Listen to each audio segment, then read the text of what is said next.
Hello and welcome to the Beyond Us series by the Institute of Art and Ideas. My name is Bernardo Kastrup. And my name is Fred Motzer.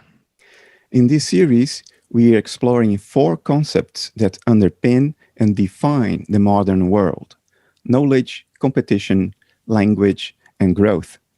And in each episode, we're joined by a leading thinker to help us, and hopefully you, see each concept in a new light. This is the fourth episode of the series, and today we are discussing growth. The concept has come to play a key role in almost everything we consider important and desirable, from business and economics to psychology and happiness. But this concept has ancient roots that differ considerably from its modern applications. Here to discuss the concept of growth with us is former Chief Business Officer for Google X, entrepreneur, and the author of the book Solve for Happy, Mo Gawdat. Mo, it's a great pleasure to have you here. Thank you. We will be discussing growth today, which may come as a surprise or a slight surprise for the listeners of Beyond Us and Philosophy for Our Times, because it seems to be such a clear concept, right? Growth, an increase in something, an increase in a quantity somewhere. But we suspect that there is more to it. We think that the concept of growth goes deeper. There are more subtleties and nuances. And one of them may be that we hardly think in terms of qualitative growth in our society today. We think always in terms of quantitative growth. We describe the world through quantities in physics, economics, which is driven by quantitative growth and dictates largely how our society works. So what is your take on that? Do you think maybe we are overemphasizing quantitative growth at the cost of qualitative growth, which may be deeper and more important? What an amazing question and topic to cover. I'm grateful that you would want to listen to my view on this. I think we're overemphasizing growth to start with, before we even talk about quantitative versus qualitative. I think the reality is that we've built a society in a capitalist environment that is all about more, and more seems to be what we sort of measure life by now, when in reality there are many things in our lives where growth is not that great. When you really think about it, about your early years in life when you were a child and happy and having the best time of your life, and then you grow. And, the more you grow, the grumpier you become and the less, free you become and the more out of flow you become. You're a young person and you're fully in touch with your feminine side and masculine side and you're engaging in life, and then they put you in the work environment and you grow. What do you grow into? More and more of a masculine creature that is all about doing, all about achieving, all about analytics and so on and so forth. We continue to grow further for a very long time, and then eventually we end up what? Aging, being frail and dying. Growth is not always an interesting target to have. I believe that that truly finding your true self should be the target to have. Now, add to this, of course, your point of view, where we start to identify everything by, again, a capitalist ideal of it needs to be a title, it needs to be possessions, it needs to be, comparison between me and others around me, when in reality, you could grow in terms of the people you benefited in your life today. You could grow in terms of the love you've given to others today. You could grow in terms of your understanding of yourself today. And none of that is actually measured as a qualifier of growth. When you think about it, I spent maybe 25 years of my life in corporate America, have done really, really well. In my last job as the Chief Business Officer of Google X, I've achieved quite a lot. In the previous job before that, I've, expanded Google to 4 billion more users and, made a lot of money. And then, in my personal story, when my son left our world and I assigned myself the target of 1 billion happy, the mission statement openly between us as a team in 1 billion happy is, if by the end of my life I've spent every dollar I've ever earned on making 1 billion people happy, and we've achieved that amazing target, and then we became completely forgotten. We've managed to galvanize 1 million champions to champion 1 billion happy, and we became completely forgotten. Isn't that an amazing life? Isn't that true growth? Not just for me, but for the world around me. Thank you, Bo. Yeah, I think it is very, very heavy on anybody to lose a child. I lost my brother when he was 21, related to suicide, still not known why. But here also is growth. And when I ponder about growth, I see on one side, around us, we see nature. We, as humans, are one of the billions of expressions of life, but there are so many other expressions that grow, decay, and die as we do. And then indeed, we see, as Bernardo put the question right, we associate growth. Basically, we hijack the word growth while we mean to increase. And we try to increase stuff that we take away from nature and don't see the effects of that taking away and making it in combinations that we like and we use. So how do you compare the natural world to a human attitude that abuses the growth and instead takes increase for growth?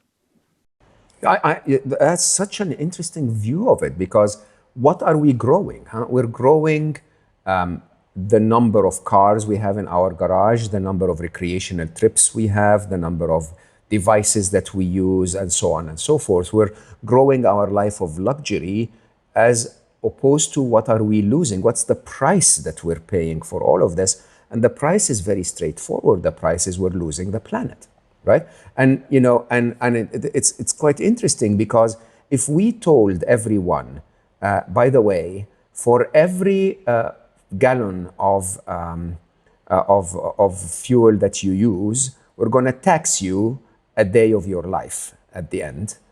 People will start to think, oh, interesting. So if I was supposed to live 70 years and I used 365 gallons, I will, live 69 years only. That's an interesting thing to think about.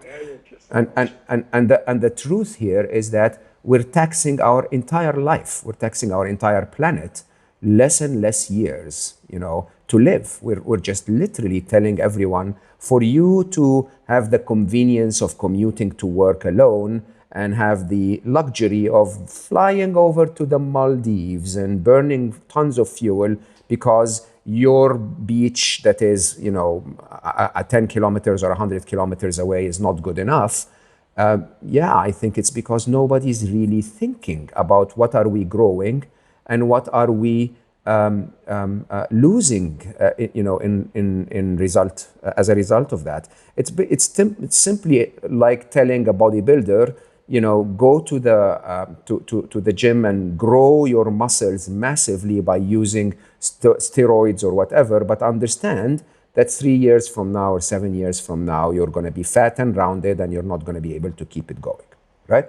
And it's interesting, because yes, we want to grow, but shouldn't we grow what actually matters? I mean, on my podcast on Slow Mo, I hosted the host of a very famous Netflix documentary called Connected, and basically the whole documentary speaks about how every one of us and every part of life is connected, right? When it basically speaks about how you changing something in the Sahara in Africa would end up affecting the Amazon forest, and in the process, in the middle, kill a few sharks and take a couple of ships on track, and so on and so forth.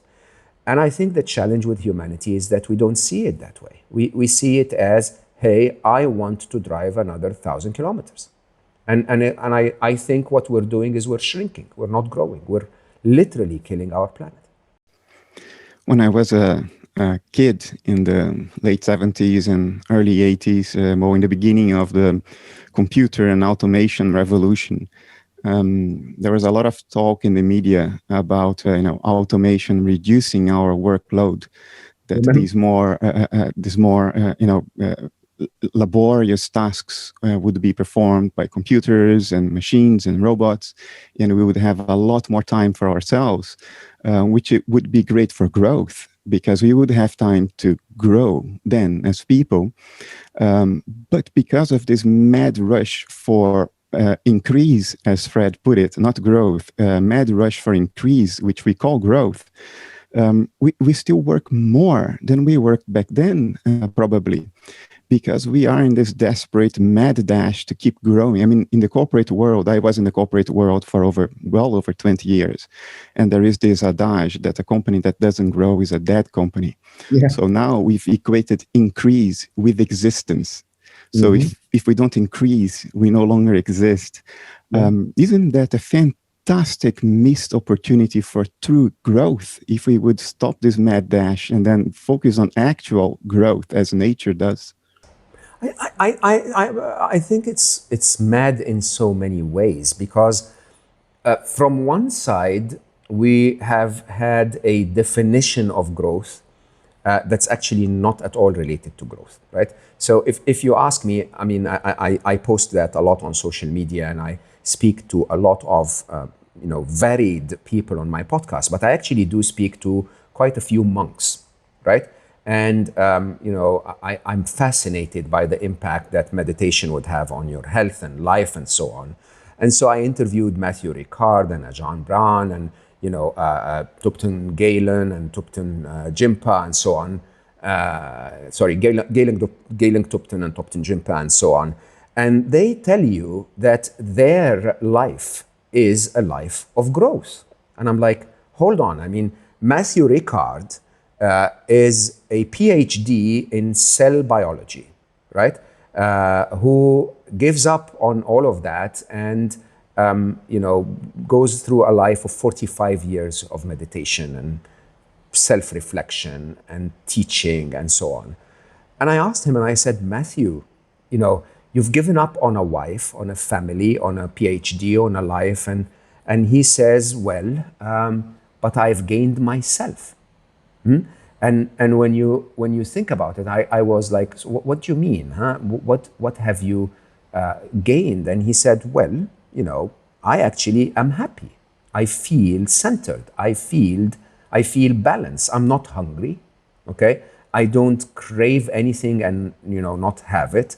Not because I have everything, but because I don't crave most of the things that people crave. Right. And it's a very long story. Having said that, I will be very open and honest. Humanity in the last 100 years has created an incredible civilization. I mean, when you really think about it, just take something like average age and mortality rates. We've grown the average age of humans from 40-some years, just 100 years ago or less, to more than 70 years, in some countries 80 years. As an average, 78 years as an average. That's not a bad thing. That's not something we can complain about and say, but working too hard for that is a bad price to pay. No, it's a great thing that civilization contributed. So there is a benefit to having advancement and progress. The question really is, how much of it is enough? And what's the price we pay for it? How much is enough is a very, very interesting question. Do we need an iPhone 13? And if the price of the iPhone 13 is going to be horrendous impact on the planet and your stress level and your life and so on, maybe then we don't. And that's an interesting question. So, I worked many years in my life in technology, and then I eventually decided to leave technology and focus on 1 Billion Happy. But my next book is actually on a very different topic. My next book coming out hopefully in a few months is called Scary Smart. It's about artificial intelligence, right? And if you and I don't want to scare anyone. I have a very optimistic outlook on everything if we do it right. But I'll tell you openly, if you see the impact that technology, the missed promise, as I call it, we promised people more time for their family and loved ones. We took away more of their time. We promised them mobility. We gave them frantic pressure. We promised them utopia, and we gave them stress with technology. We promised them information, and we gave them a lack of privacy. We've used them as products to advertise and all of that. Now, imagine that and give that to an artificially intelligent machine and start to question what's the price that we're going to pay for that. And then you start to question, why are we doing it in the first place? And sadly, in my book, I say it's because of something we call the three inevitables. It's going to happen anyway. And the question really is, what are we going to do about it? But that constant drive for more, it's as if a call center today is not good enough. We need an automated call center that's run by Alexa. No, it's not for my benefit. Don't lie to me anymore. This is not my benefit. This is the benefit of the company that doesn't want to pay the call center operator. Okay? Don't sell it to me. Don't lie to me. The truth is, we don't need more. We do want more in terms of health research and maybe some, in income equalization or whatever. There are many, many problems in the world. But a better call center? No, I apologize. Another iPhone? Not really. Mo, I love the idea that your central theme is to make as many people happy as you can. So that means basically that you want growth in happiness, not even in number also, but in quality of happiness. So that's quite something on the natural side. It's not only seeing growing of something material, but a feeling within, because we cannot measure really happy. I cannot say I'm more happy than you, only that I can be more happy than yesterday, perhaps. So being a man of IT, how can what we have built, and basically, so we have taken away all other elements from nature so that the natural growth is limiting on that side. But having done so, how can we use those tools to bring people back on our team to make people more naturally happy? Well, I think. Not happy, but heart happy. Yeah, I think there is a misunderstanding of happiness, again, because of the capitalist world, if you don't mind me saying that. You can't sell happiness because we're all born happy. I mean, look at a child, if they're loved and saved and fed and given their basic needs for survival, they don't, wonder why their neighbor has an Aston Martin and they don't, okay? They don't, ask for an Xbox to be happy. They don't want anyone to like their butt shot on Instagram to be happy. And I think the idea is that, if we were left to our nature, and the world allowed us to remove the reasons for unhappiness, what's left behind is happy.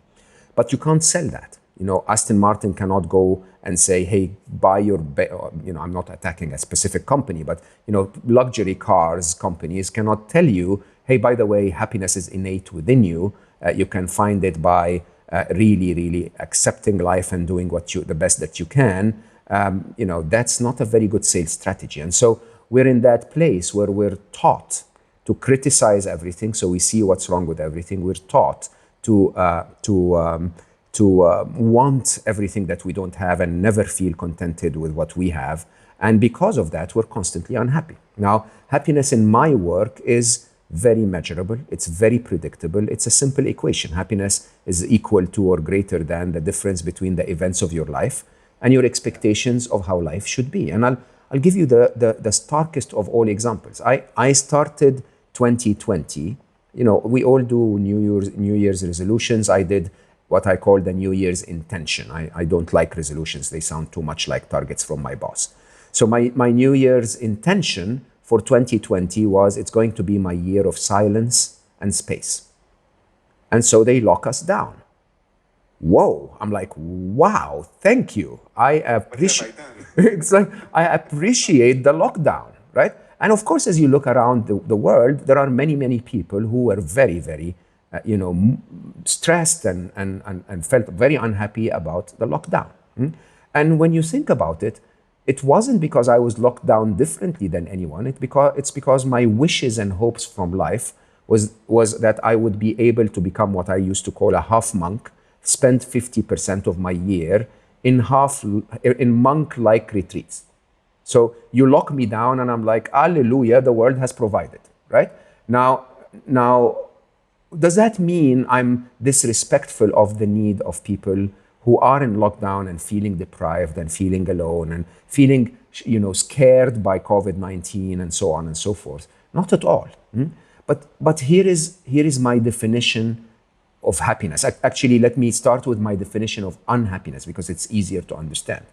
Unhappiness is when events minus expectations is negative. Okay, it's when the events of life miss your expectations and hopes and beliefs of how life should behave. Right now, when that happens, your brain, your system, gives you an alarm in the form of an emotion.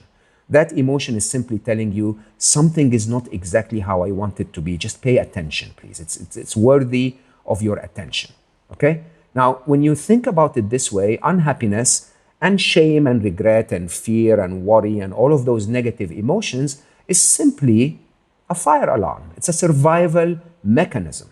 Now, if you understand it this way, you suddenly start to realize, oh, what is a fire alarm for? Is it there to annoy me?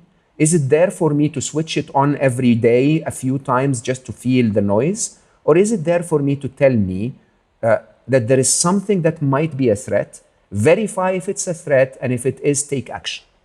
Okay? And think about it this way.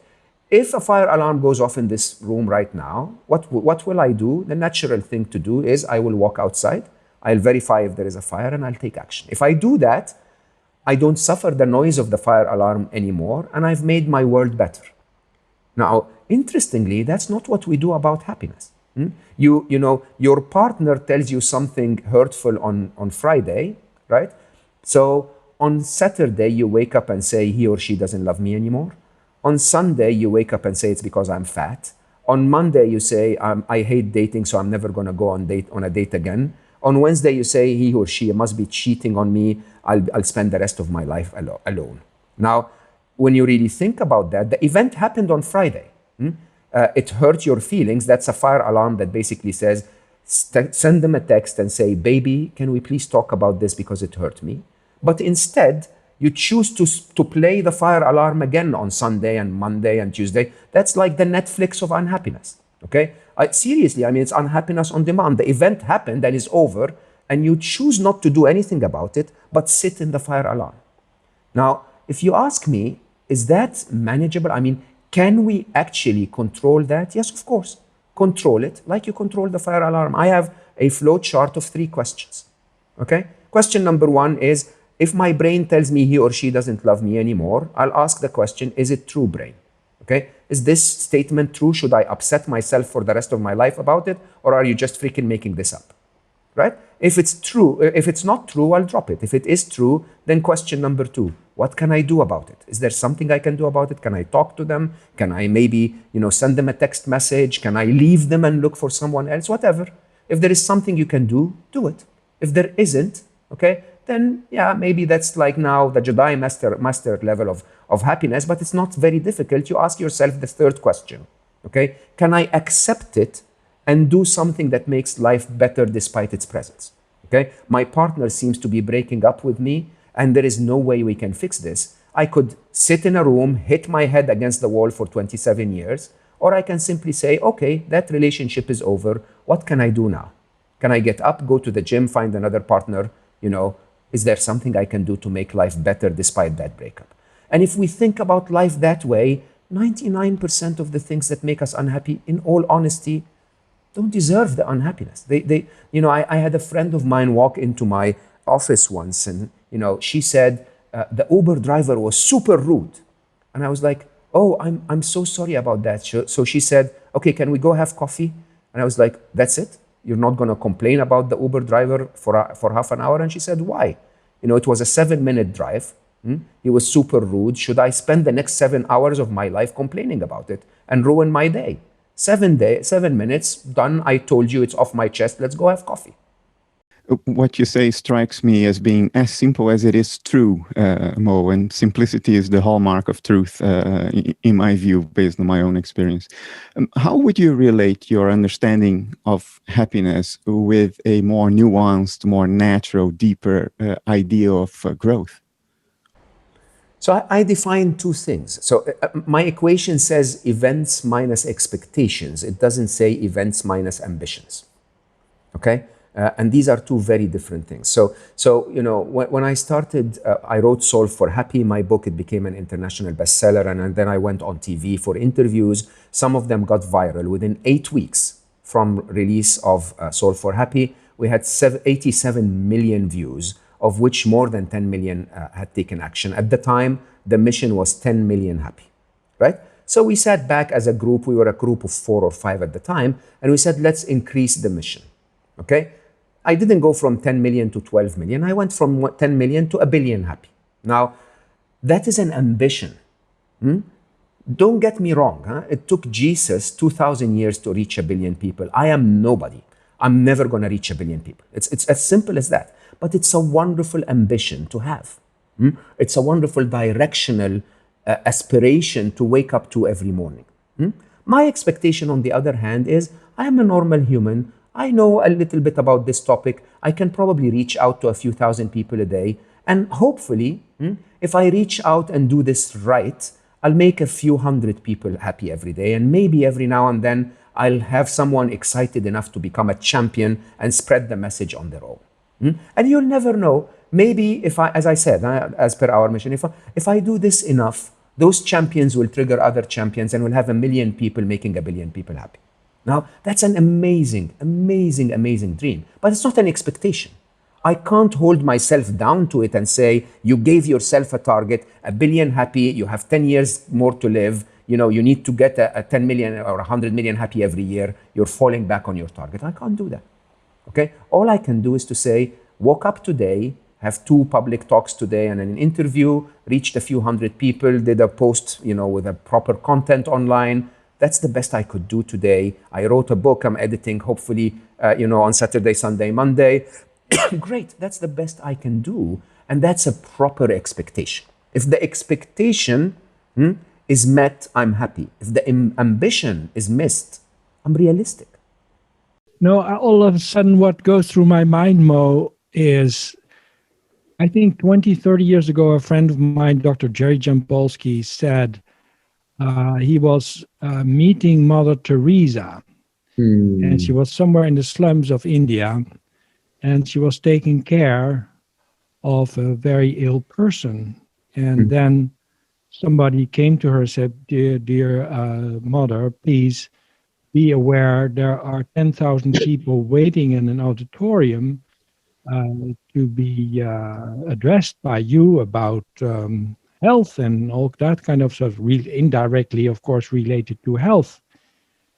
And now we talk in numbers, and then her answer was, but you can see what I'm doing.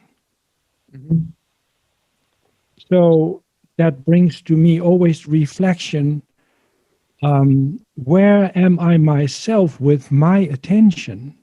Totally. Am I close to the person that needs me most at this time? And while being aware that perhaps there's somewhere else are people potentially can be healed as well, but in bigger numbers. And how do you look at such a choice? What would you do in such a situation? And I asked the question, you may ask perhaps how does it relate to growth? For me, it relates to the growth in my consciousness. That I ask these questions, how can I be more assisted in healing? How can I be a more whole person? How can I grow to a more whole person? I'll answer this on 2 levels. Level 1 is, and I say that with a ton of respect, we humans have somehow forgotten how flimsy we are. Okay, we've started to learn to play God. All the time. It's as if I am the one that's going to make 1 billion people happy. When I wrote Solve for Happy, you know, I have that very weird approach of testing things like I test software. So I spoke about Solve for Happy in Stanford University and in Hong Kong Technical University. Okay? And at the end of my talk, before the book was even published, at the end of my talk, which was normally 8 hours, a full workshop for the whole day, at the end of my talk in Hong Kong State University, a wonderful woman walked to me and said, by the way, you have not chosen this mission. And I said, what do you mean? And she said, you have not chosen to make hundreds of millions of people happy. At the time, it was 10 million happy. She said, that mission has chosen you. Okay?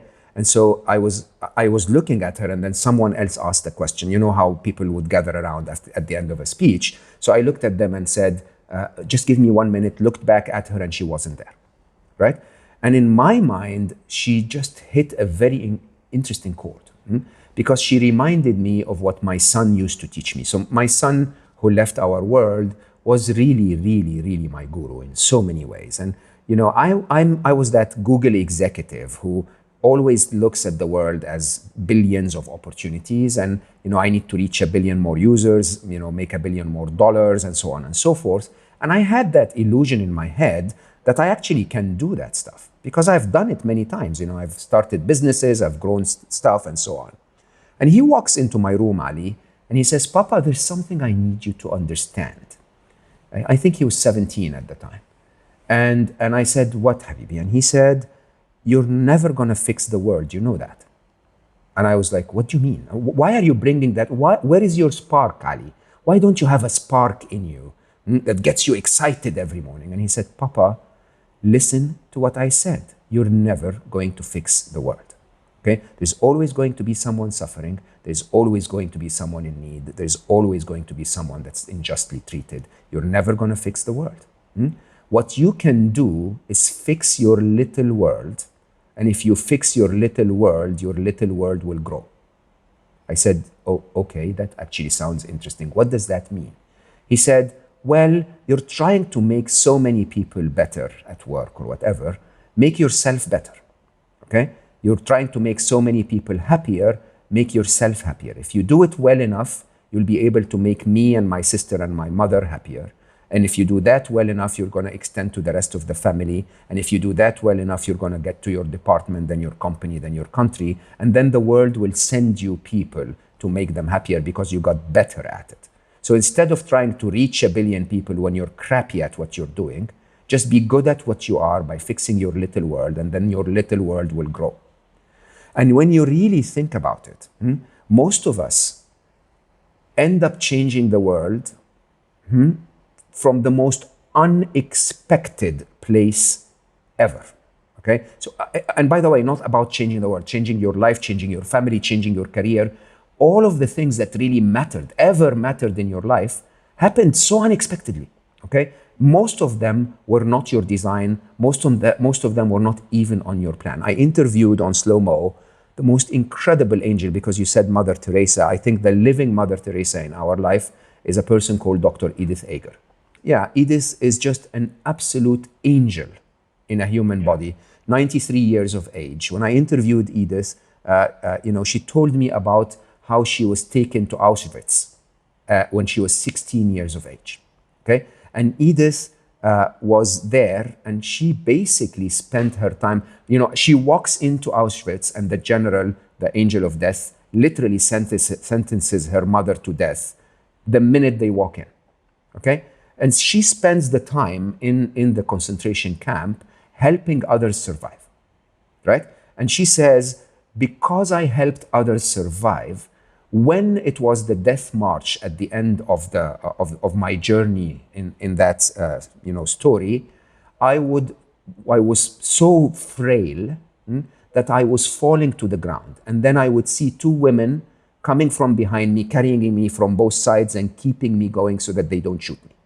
Right? When Edith was found eventually after the war, she was buried under 4 layers of dead bodies, and her finger moved. And so the soldiers dug her out, and she stayed with us, helped millions of people find contentment, find happiness, find peace. Through that experience, Do you think anyone would ever sign up for that experience to become a teacher? Nobody would. The world takes us through what we need to go through, so that we develop our own self in a way that allows us to impact on the rest of the world. We can't grow the rest of the world. We can only grow our own selves. Okay? And if we think about life this way, I'm not God. I'm not aiming to find 1 billion happy. I am the tool through which some wisdom from older people before me, some discoveries from some scientists, whatever, is being channeled to the rest of the world. That's all I do. And if we all start to think about our lives that way, we would be a little less arrogant, if you want. In terms of understanding if the 10,000 people that are waiting in the speech are better for me to focus on, or if this one person who I might change the life of, who might invent something that saves 1 billion people. Okay? How can I tell which one is right? The one that's right is the one in front of me. Okay? And if I can focus myself to say, in this moment, I'm going to do the absolute best I can to have the best conversation I can have with you guys. Okay? And then when this conversation is done, I'll turn and focus on my next conversation at 8 p.m. Okay? If I can do that right, then every one of those conversations will be the best it can be. We have to stop thinking that those choices are all up to us, that those choices are all delegated to us. Those choices are sometimes the choices of the universe. The universe decides, I need you to be here because there is something you need to do for me here, because someone else will pick it from you, and then he will do something, and then she will do something, and then the world will change. To grow ourselves into instruments, right? Not into main actors of the play. Mo, a more sensitive, difficult topic at the core of what we call growth in our civilization today. And that's our economic system. You alluded to it earlier in the interview, capitalism. It seems our economic system is completely focused on growth. Investors invest to allow the development of new initiatives because they expect growth. We call it ROI, return on investment. Everything we do is coordinated by an economic system that is focused and directed towards growth. And yet our planet is not growing. The resources available to us on this planet, if anything, they are being depleted. We are losing some atmosphere every year. For instance, a little bit of oxygen and noble gases and nitrogen. How are we to deal with it? Because all of our efforts, the way we organize our collective effort, is informed by a focus on infinite growth, which is, of course, not possible at all to achieve. We will hit a wall at some point. So how are we to organize ourselves to grow differently? So there is no collective effort, sadly. I think that's probably the most misunderstood part of what we're up against. I think the truth is, I'm not a policymaker. I'm not an automaker. I'm not, I can't change the world. I'll go back to that same point. But I can change my world. I can actually make a choice that says, I'm not going to replace my Galaxy. I think I have a Note 9 or something, right? Regardless of how many times Samsung is going to advertise, I'm not going to change my Galaxy until it breaks, or something comes out that has a significant advantage to my productivity or positivity to the planet or whatever. Until then, I'm not just going to have another fancy phone. Okay, I can make a choice that says I will try to have as much of my speaking engagements and my meetings as I absolutely can on Zoom, even if they remove us from lockdown. It's all about individual impact. And I normally work on several books at the same time. One of the books I'm working on now is called Understanding Fate. And when I talk about the idea that the fate of our planet is in every single person's hand, I also discuss that same concept in Scary Smart. When I talk about the changes we need to make so that artificial intelligence actually loves us and takes care of us, You may tell yourself, oh, no, that's impossible. That we need a law or we need like a president to tell us to do it. No. By the way, every little thing that's ever taken one side of a scale from the right to the left was done with the very last gram that you added to the right. Okay? And that very last gram is you. That very last, reduction in CO2, generation that is destroying our planet is the thing that you burned yesterday, right? That the very last reduction of single-use plastic that kills, it takes the life of a fish or a bird today was that tiny little plastic bottle cap that you threw away carelessly, okay? So the change that is needed is you. The only change that can actually make a difference is if you stop. I do a very interesting exercise, by the way. I'm very, very obsessive about recycling plastic. But before I do that, I decided a few weeks ago to keep all of my plastic production or consumption on my kitchen's countertop before I recycle it. Okay? I ran out of space on day 2. This is the truth. And it drove decisions in my life to see how much I'm doing, I'm generating. And so growth in that state, in that concept, if you want, is you growing up to be responsible. Now that is the growth we need, okay? It is you growing to the point where you say, I'm in charge. I actually can save the planet. I can actually make the planet happy. How do I do that? I make one tiny little change in my own life, and then through 6 degrees of separation, see the impact, okay? And I don't think people see that. I think the illusion of governance and the illusion of presidents that will make our lives better and the illusion of responsible corporations that will, start to produce products that make all of our lives amazing and responsible for the planet. Dream on.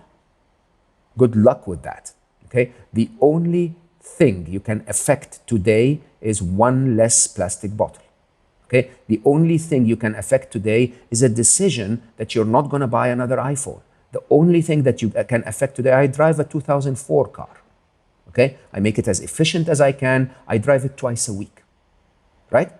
Don't tell me I'm going to buy electric and I'm going to just understand. I mean, of course, if you don't have a car, buy an electric car, huh? If you do have a car, understand that those choices make a massive difference, that the big difference between saving our planet and not is to commute less. It's not which car that you use. Those cars, for them to be produced, are also polluting our planet. For us to get rid of them is also polluting our planet. And don't think about all of that. Think about yourself. Can I grow up and be an adult and take charge of my life? That's it. You've done that, you've grown. The results are not up to us. Mo, you're an amazing person. I hope Thank you. not 1 billion, but 7.5 billion people listen with their hearts to what you have to say, read what you have to say. This is not my expectation, but it is my ambition that all 7.5 billion of us pay a lot of attention to what you have to say, because Oh my God, this is the one way to get out of the mess we are in. Thank you very much for being with us today. I highly appreciate it. Thanks so much. And thank you, listener. We hope you enjoyed this conversation. Growth was the last of the 4 concepts that the Beyond Us series has explored.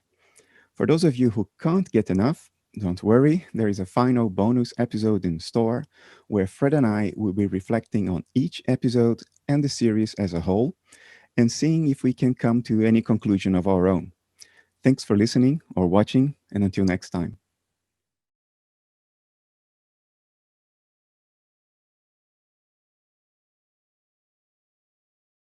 For more debates, talks, and interviews, subscribe today to the Institute of Art and Ideas at IAI TV.